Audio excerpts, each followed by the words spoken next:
How am I going to talk about Fantastic Beasts and the Crimes of Grindelwald today?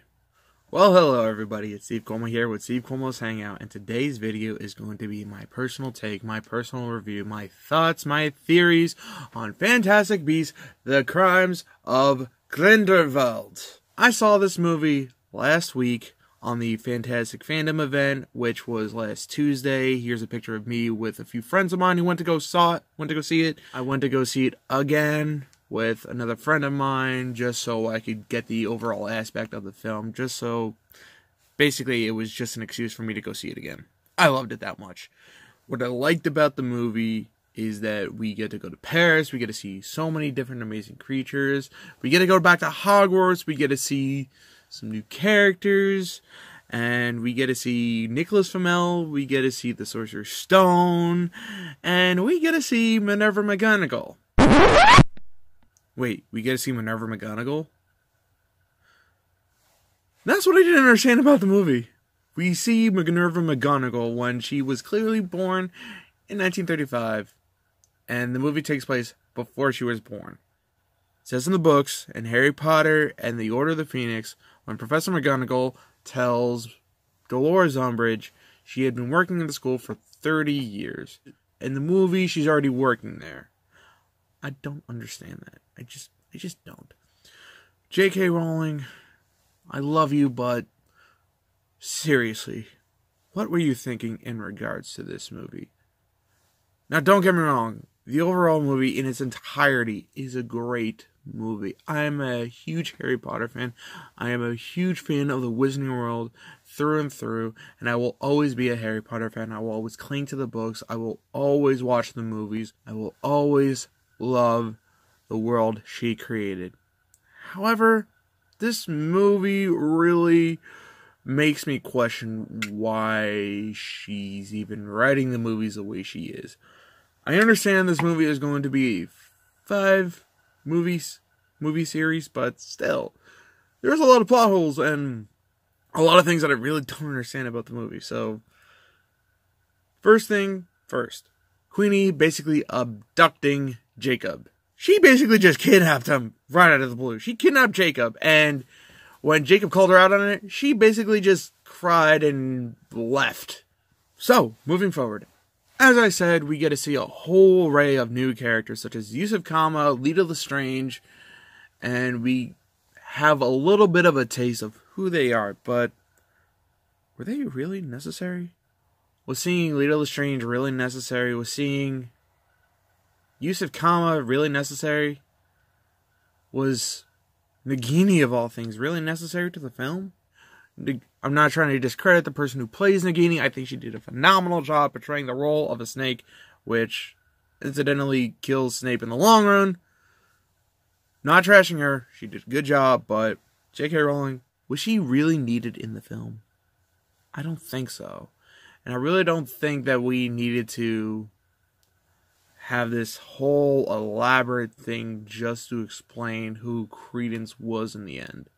My overall problems with this film is she's taken few things that are already established in stone in the Harry Potter movies and just completely done away with them. She's completely forgotten about the fact that Albus Dumbledore was a Transfiguration professor before he became headmaster, but in this movie, he's a Defense Against the Dark Arts teacher. Why? Just why? Why is he a Defense Against the Dark Arts teacher? Why did you change his position at Hogwarts?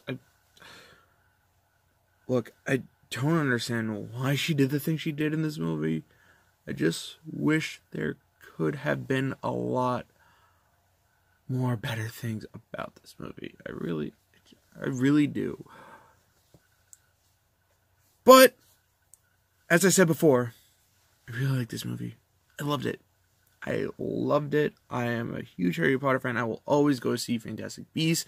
I even plan on going to London in 2020 to the world premiere, to go to the London premiere, and possibly whatever country Fantastic Beasts takes place in. See, this is what I don't understand. J.K. Rowling did a fantastic job creating the world of Harry Potter. She really did. But when it came time to writing the screenplay, of Fantastic Beasts and where to find them.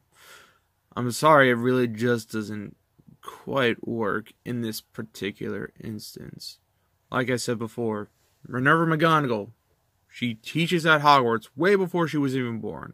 It even says in the books that she started working there 30 years ago, according to the timeline of... It even says that she began working at Hogwarts in the 1950s, early 1960s. Going off of what McGonagall says to... Going off of what McGonagall says to Dolores Umbridge. She even tells you that she had been working at the school 30 years. Way before she even started working there. Way before. Just way before. It even tell... Way before... So, Fantastic Beasts takes place way before Minerva McGonagall started even working at Hogwarts, let alone even born. I really don't understand why she decided to have Minerva McGonagall in the film in the first place. Question. And there's another thing that I want to add. Why do we even have to go back to Hogwarts? Now, don't get me wrong. I love the fact that we get to go back to Hogwarts. I love the fact that we get to see the castle. I love the fact that we even get a little bit of a Quidditch scene in the film. But I don't really think it was necessary to have that entire spiel, that entire scene where they go back to Hogwarts. And I really don't think it was necessary to explain why Dumbledore can't move against Grindelwald. I really don't think that blood pact thing was necessary. I mean, he could have just said, hey, I made a promise to him not to hurt him, so that's why I can't. That brings up another thing. Why does Gellert Grindelwald tell Credence that he's a Dumbledore? I mean, to me, that really doesn't make any sense. Because in the books, we learn about Dumbledore's sister, we learn about Dumbledore's brother, Aberforth, and him.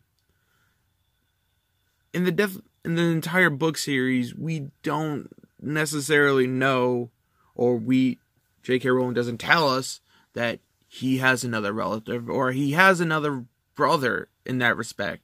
So we're led to believe that he only has two siblings, his brother and his sister.